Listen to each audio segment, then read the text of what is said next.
Life is full of work and stress. Parenting can be a mess. Being a woman is hard enough without adding on that extra stuff. We'll cover topics of every kind. Helpful resources we will find. We'll even drink a bottle of wine. Join us. It will be a real good time. Hi, I'm Amanda. And I'm Nikki. And welcome to Working Mom's Wine, where we drink a bottle of wine and whine about our crazy, busy, stressful working mom lives while trying to give resources and information to help. Today I have a J. Lore Paso Robles Cabernet Sauvignon. I know I said that funny. This is a 2021. Okay, so you want to hear something really funny? Brandon and I went out to eat the other night, and it's a fancier restaurant. They had a from the cellar list, and it was a couple of bottles. One of them was 120, and the other was I think 80. Fancy pants wine. Yeah. And I was like, oh, let me look at these because maybe I will take the bottle and we could use it on a special podcast. They're wines from 2019. I don't think that's old enough to charge that much. Maybe we need to do some research and a podcast on what makes wines more expensive versus less. Yeah. Sometimes it's, I'm sure, the type of grape and the wine it comes from, but I always was under the impression it was like a fancy brand, and because it had been there for generations, almost super old. Right. And I was like, even if it had been maybe a 20-year-old wine, I'd be like, okay. Mm-hmm. But that's what, 6 years ago? That's COVID wine. I probably, if I wasn't such an alcoholic, could have bought things from the grocery store and kept it in my house that long and had a 6-year wine for $7. So, whatever. But, that's not this one. This one was reasonably priced. So they have sustainably farmed vineyards in Paso Robles. So they have good terrain for growing wine, plus warm days and cool nights that help develop intense character. The Seven Oaks has velvety richness and supple tannins. What is it with wine language and velvety, lush, supple? Are we fantasy? It's moist. The word supple is moist. I feel like they're going for the fantasy books that are a little naughty. Spicy. Spicy books. Dense and soft, this wine boasts ripe flavors of black currant and cherry, enhanced by a bouquet of vanilla and spice from 1 year of barrel aging. An excellent companion for grilled beef, lasagna, and chocolate. It's pretty delicious. Yeah, it's not bad. So today we're going to whine about family pets, whether they are young and you're just starting to go through the training process, or they are old and they've decided that your house is now the great outdoors and they're not going to potty in the great outdoors, or they're in between and they're just an annoyance, even if they are cute. There's plenty to whine about. Yes. So we're covering that today. And we all know that two things can be true at once. You can completely love and adore and appreciate your pet and see all the wonderful things, while also being stressed out, annoyed, and frustrated by all of the extra work that it puts on your plate and all of the things that you've tried to counteract unsuccessfully. This is where I wind up constantly. I had, for many years, 2 senior dogs that required a lot of extra medical care. Yeah, you did. A lot of pottying in the house, and the Spaz, I think the last year or more of his life, was on 3 different medications they had to take twice a day, and I had to space out his food and his special kind of food and all the extra things. And you think, oh, it's not so bad. But day after day after day, it gets kind of exhausting when you're doing it by yourself. And then you can't ever leave. If you go on vacation, you have to have someone who's willing to do all that for your pet. And, things that you do out of the love in your heart is different than expecting a stranger to do it. Yeah. Or trusting a stranger to do it the right way when it's a persnickety type of medical issue as well. So that was always stressful. But then when he passed, I thought, I'm going to have just a little bit of relief from that, because he was, the main carrier of those kinds of burdens. Do you know how many times Nikki told me that once the dogs were gone, she was going to take a break? I said, I'm going to take a couple of years off. I have been taking care of these dogs all by myself, basically, since we got them. Mm-hmm. I took them both on in the divorce without, any question even. Mm-hmm. And they've just been mine, all alone. It's a lot when they get older. When they're younger, they can go up and down the stairs by themselves. And Mm-hmm. I was carrying 2 dogs up and down the stairs at night. I was carrying them up and down multiple times a night for bathroom breaks. It was her weightlifting program. It was. Lots of stressors. And I said, I am so going to take a break. And when I'm done with this break, I'm going to get a cat because they're lower maintenance.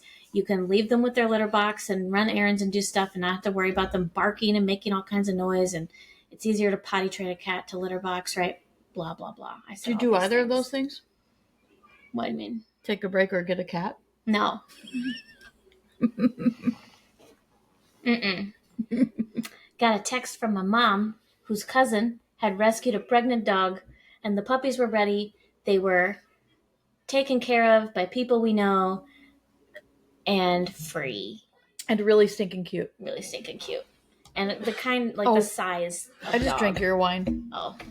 The size of dog I want. I never want giant dogs because I know what it's like to take care of a senior dog, and I can't imagine that with poop 10 times bigger and pees 10 times bigger and having to lift them around. I could not do it.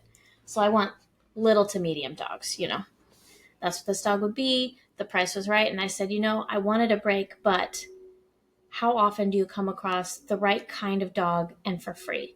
Little dogs are very expensive. I paid, I think, $900 for Spaz. Rory was a rescue from the Humane Society. Yeah. Did I pay that He much was a for purebred. I was going to say, Oliver might have been half that. But, yeah, and he was on sale at $900 because he was already 9 months old. That's crazy. So they were like, he's no longer really like a puppy, and people want puppies. And I was like, that's insane. So, because he was a small breed, he was still a little baby. Anyway, I said, the price is right. I am on a budget.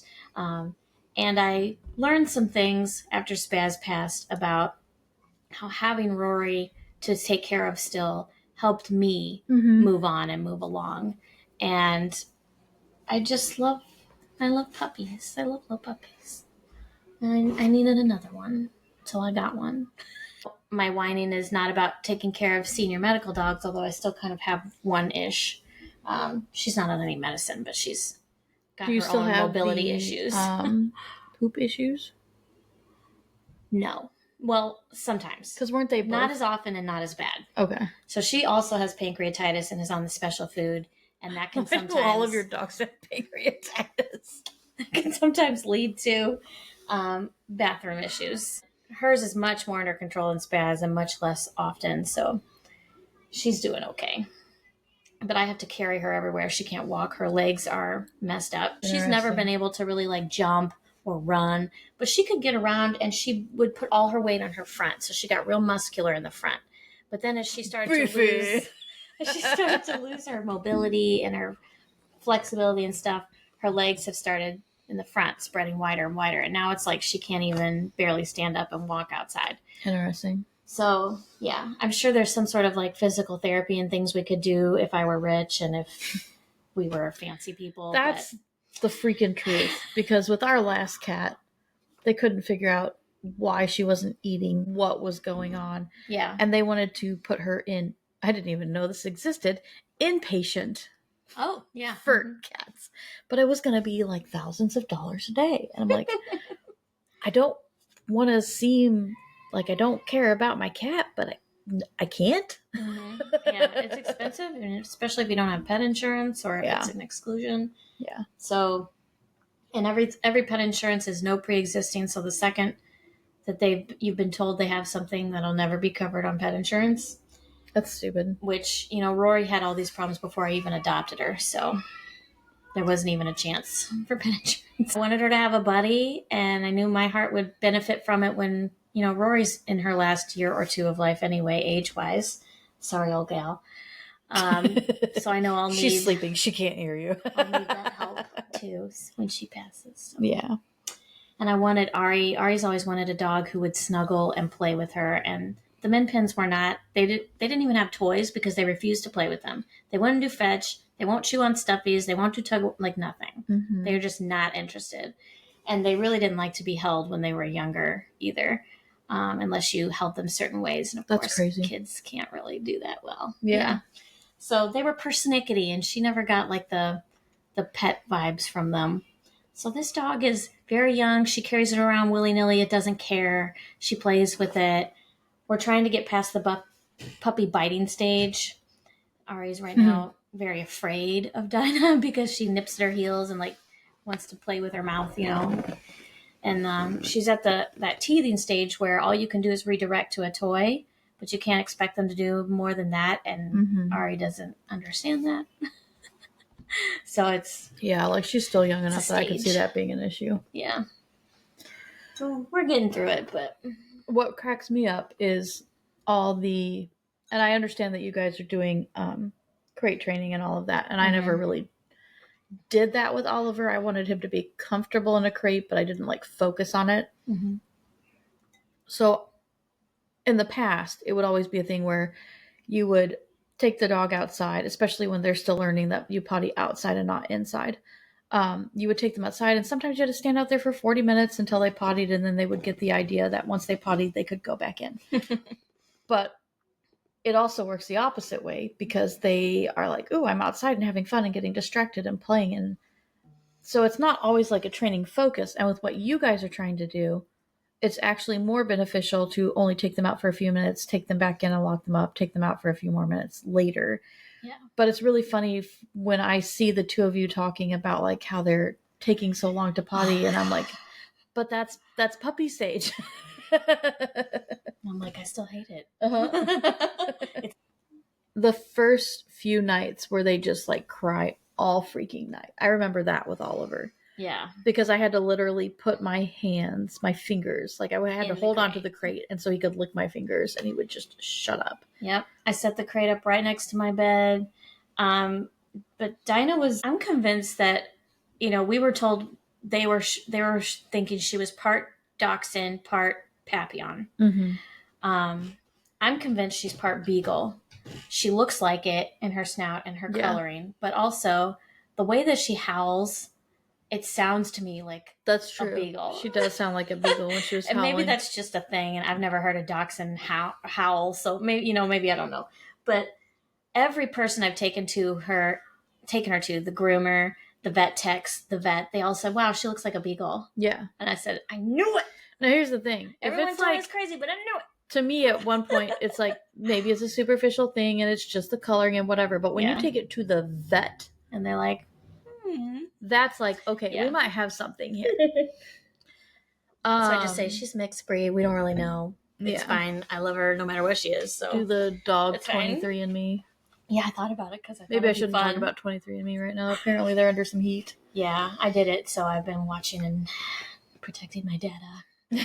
But yeah, the puppy stage is fun, and I really I was getting to the point where I thought it was the crate nighttime thing was never going to end, and I was getting up like every 2 hours because she was whining so much. I'd take her out to go potty. And I know there's some debate on like people will be like, oh well, they're my fur baby, and other people will be like, that's not a real kid. As someone who has real kids and has had fur babies, yes, it is. You still stay up all night with your newborn. You wake up, your newborn wakes up every 2 hours to get their diaper changed and to feed. And in some ways, the dog wants to. It's worse because you can never reason with them. Eventually, you can logically reason with your children. The baby, the puppy's like, IDGAF. Yeah. But like a 6-year-old, a 6-year-old can kind of manage life a little bit. 6-year-old dog, not so much. You're still trying to get that piece of chocolate out of their mouth so they don't die. They're still babies forever. Yeah. Forever. But yeah, we did eventually get to the point where she is now like, she'll whine maybe once in the middle of the night, and I'll stick my hand in there and tell her to hush. If she doesn't shut up, I have it set up to where I have a baby gate behind the crate and pee pads on the floor and just the small section next to my bed. And because I got tired of going downstairs to take her outside in the middle of the night constantly, I got lazy and I just let her out. And if she's really got to go to the bathroom, she'll go on the pee pad and she'll go back in her crate and go to sleep. Sometimes she just wants to pop up and see that everyone is still sleeping, and then she'll go right back in her crate and go back to sleep. So I'm like, that is handleable for me. Maybe one day we'll get to the point where she doesn't wake up once in the middle of the night and she just stays in there all night. Here's hoping. But I'm trying really hard to crate train her because I did not do that with my min pins and I regretted it later. And then I did wind up crate training them later in life when I got pregnant and I realized I'm not going to be able to have them in my bed constantly pawing at a baby's face and stuff. I'm going to need them out of my hair. We crate trained them then, but then when they got older and started having bathroom issues, my heart couldn't take making them sleep in the crate because I didn't want them to have to sleep in their own poo. Yeah. So then we put up a baby gate pin over pee pad situation and use that. So it's constantly evolving and changing based on how old they are and their medical needs and what works best for you. So don't let anybody guilt you whether you crate train or not, or you pen them or not, or you pee pad them or not. Yep. What helps you survive? It's like the whole breastfed versus formula thing. Right. What gets you through the day? Right. Did you both live at the end of the day? Are you breathing? Exactly. You're good. We're having big problems with Oliver, and at first I was like, okay. We had a 2-week period where the weather was extra cold, maybe longer for the coldness. But then there was a couple really big snowstorms. And he's a tiny dog anyway. I've never done the booties and coat thing, but I did order some around Christmas time in case we were going to need them. But it snowed so deep and he's so tiny that I was like, maybe we'll finally do the pee pad thing. I've never done it in my life, but hopefully he can adapt. I thought, okay, I will just lay out a bunch of pee pads. Yeah. No matter where he pees, he will end up peeing on a pad. He'll get the idea, whatever. It has backfired in the worst way because not only will he pee right beside the pad instead of on the pee pad, but now that I thought that once it warmed up, he'd be A-okay with going outside again because he likes being outside and he likes wandering around. But now when I put him outside, he goes out and 2 seconds later, he's pawing at the door. And I'm like, did you even pee? But I can tell you what he's not doing outside, and that's pooping. Because he waits and he does it in my house while we're all asleep. And it has not changed, and I cannot get him to change. And he's closer to death than Rory is. I'm kind of surprised that Spaz beat him to it. I got Spaz, and then you got Oliver, and then I got Rory a year later. So what's funny is he's probably going to outlast everybody. He's probably going to outlast Dinah because I think he's immortal. Or did you get Oliver before Spaz? No, I think it was Spaz, Oliver, Rory. But Spaz and Oliver were very close together. If I can let him outside enough, he doesn't pee in the house. But I'm not always the one that's home either because, we work full time. But no matter what, the pooping is happening inside the house now. And I can't figure out how to stop it. So if anyone has any tips, feel free to let me know. But it's just one of those things where it's you think a lot about, I'm getting a puppy and I understand what I'm getting into.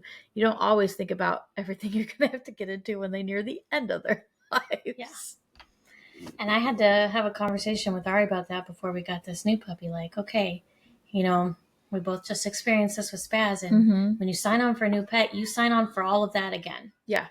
You're going to go through all that again. And it could be worse. It could be more tragic, and it could be more work. It could be younger. You never know. So he would have his heart issues at the end, and it was, I don't know what it is. If it's the witching hour or what. No, I think it was Ozzy. It was always between midnight and 2 a.m. and he would just howl, and so loudly. And he was on. I don't remember that at all. Really? You don't remember him basically screaming in dog? Oh my God, I do. Of course, I think at the end of his life, I was in the dorms. Maybe you were still in the dorms. Because when he died, I wasn't living at home anymore. And I remember feeling I was sad about it, but it wasn't as effective because I wasn't seeing him every day. Sure. So it's I didn't miss him.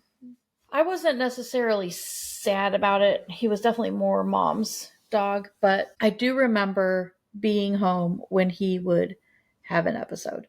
And he was on medicine, and this was something where his end of life plan had been discussed with medical professionals, and he had the medicine and everything. So it was one of those things where eventually when it got bad, that was when it was okay. But I don't know if it was before she got him on the medicine or maybe closer to the point where it's like, okay, we definitely, like, he's suffering kind of a deal. But it was like every once in a while, I would just wake up to him like being very loud. Oh, baby. I know. And so you got to think about that too, is like, if I have to deal with that with like 4 young children in the house, they're going to be freaked out. But Oliver has not had any issues. And even the last cat we had passed decently peacefully. Like, I had heard her meowing under the stairs, but it wasn't to the point where I thought she was in distress. I thought she'd just gotten stuck or something. Yeah. But Bun Bun got, passed away in the middle of the night. It's Ari's bunny. Bunny deaths are crazy. I actually found him because I went down to feed him, and I could just see his legs sticking out from under a little hiding spot, and he didn't move, and I was like, uh-oh. So I didn't say anything. I waited till she was where she was going for the day, and then I went back down, and I was like, yeah he's dead. I feel like maybe it's because they're smaller, but like rabbits and guinea pigs and things like that, when you go to deal with everything, it's more messy. I don't know. Maybe that's just my experience, but Bun Bun was a little messy, but he was having poo-poo issues before. In fact, the problem we were having is he was acting weird. I knew something was up, and I was calling around to vets to get him in, and they were all telling me they don't see small animals. There's only like one vet in our area. So I called that one. They're like, we don't do that anymore. Call this one. I called that. I finally got an appointment, and the day before he passed. So it's like, okay. Well, that's exactly. I told Ari, let's not get another bunny because it feels irresponsible when there's no one to go to around here. Yeah. But since then, we have found this place called Dolly's Rabbit Rescue. Oh, and that's cute. Yeah, they're in Missouri, and they like travel to the libraries, and to adopt a bunny, have an entire like training program they make you go through about rabbit care, and they can help take care of and connect you to people who can help. We still aren't doing bunnies right now, but yeah, it is nice to know that there's a place like that in existence. Yeah, should we decide to. Yeah, I didn't know like that bunnies could be as high maintenance as they are. I also didn't realize that they are at such a high cancer risk, like in general. Mm-hmm. Holy cow. I never realized that they needed or were supposed to have so much space, like these people with these big setups. Yeah. I was like, that's crazy. And I thought ours were always in these little cages. Like, were we just abusing them and didn't know? And I think, it was probably a little different with some of those, because there were times where there were the bunnies that were like out in a shed or whatever, and they didn't get out as much. But like when we had them in the house or near the house, we would take them out of the cages to play with a lot. True. So I think that worked in our favor, because they were basically only in the cages if we were like out of the house or it was nighttime or whatever. Yeah. But yeah, it's great. Even with like fish, like now that they're like, if you have this many fish, you need this much space, or these kinds of fish. I'm like, I had no idea growing up. No wonder they all died. So many random fish shoved in one tiny little tank on my desk. Right. Or like you get a couple of betas and you don't know that like they're going to fight with each other. Yeah. Something I forgot about when we got Phoenix was how nocturnal cats are. Because my thought was, oh, this will be great. Like, Eliana wants a cat. She'll have a little buddy to cuddle up with when she's reading her book.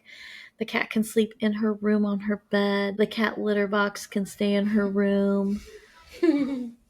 Well, he doesn't sleep at night, so she doesn't sleep at night on a school night. So that's not working out as much as I wanted it to. We're going to have to give him free range of the house probably. But also, I didn't think about the fact that the dog was going to go dig in the cat litter box. And we've had some issues with that too. But all these things that you just don't really think about when you're thinking about all the positives of owning a new animal. Yep. But overall, like by the time we got Phoenix, he was already litter trained, which was very nice. I haven't had any issues with him actually going outside of the box. We do try to stay on top of Eliana for like cleaning everything out, especially since she will have it in her room and then her door ends up shut all night. It stinks. Yeah. If you don't stay on top of it. That is why we got a cat, though, was I was hoping it would be less of a hassle when it came time to go to Disney. Yeah. But at this point, we'll still have Oliver, so I'm probably going to have to hire someone anyway. Yeah, my plan was definitely to wait till after Disney for any pets. Well, I have a completely unrelated funny story to wrap things up with. Here we go. We are doing season 2 of Traitors at work, and if you don't watch Traitors, you should, because it's fun. It's amazing. But they were talking in chat earlier today, so tomorrow is our next meeting. And we'll find out who's murdered. Ooh, I have another funny story. I'm going to tell 2 Traitors funny stories. So my boss got to do the last murder. And by that, I mean the person who's running the group. Yeah. The person who's running the group gave him the letter to hand to the person. It just so happened he was good friends with the person that was being murdered. So she came up to him and she goes, just make sure that you do it as close to the start time of the small group as possible. Well, my boss has a lot going on right now. Plus, he always ends up getting in conversations with people. And all of a sudden, he's like talking to like 3 of us. And he's like, oh, crap, I'm supposed to go do a murder. And I'm like, it's not me, is it? And he goes, actually. And he's like, psych. But because he was doing it at the last minute, the person that was being murdered was like, they had just come out of the bathroom. And it was right in front of the room where we were about to have our meeting. And he goes up to him, and I'm the only one that understands the significance because I know that he's the one delivering the murder. He goes up to him and basically is like, hey, you want to go over to Buffalo Wild Wings? And this guy was like, well, I can't because I have my Trader's small group. And he goes, no, you don't. That's the letter. Boom. But so I walked up to the group and I'm like, guys, there's no breakfast mystery today. I know exactly who got murdered. We don't have to wait for the last person to walk into the room. But on top of that, so just now they were talking in the group chat because the person running the group was reminding people to show up tomorrow. She asked them to bring, like we're all bringing our laptops. So I guess maybe we're doing like a Kahoot trivia or something. But someone started joking about how the challenge was going to be calculating mortgage rates. And I said, if there's any traders out there, just kill me now, please. And someone else was like, that's really dangerous. They might actually kill you. Although the murder happened like 2 hours ago at this point. And I How said, would they murder you if you're not at work on this day of the week? that doesn't matter. They're just picking their victim. So unless someone has chosen to shield me because I did not win a shield, and Lord knows I never do, I could be murdered. But so he said that about how, like, oh, don't throw that out there when they're deciding their murder victim. And I was like, listen, if math is involved in the next challenge, this would be a mercy killing. But I do like playing the game, so it's been very interesting this season, because everyone assumes murders are going to go one way, and they have gone a completely different way. So it's going to be very interesting to see what happens. As always, thanks for joining us. You can find us on all the socials as Working Moms Whine. We have workingmomswine.com, patreon.com/workingmomswine. Feel free to share your funny or horrific pet stories with us in the comments. And we will see you guys next time. Bye!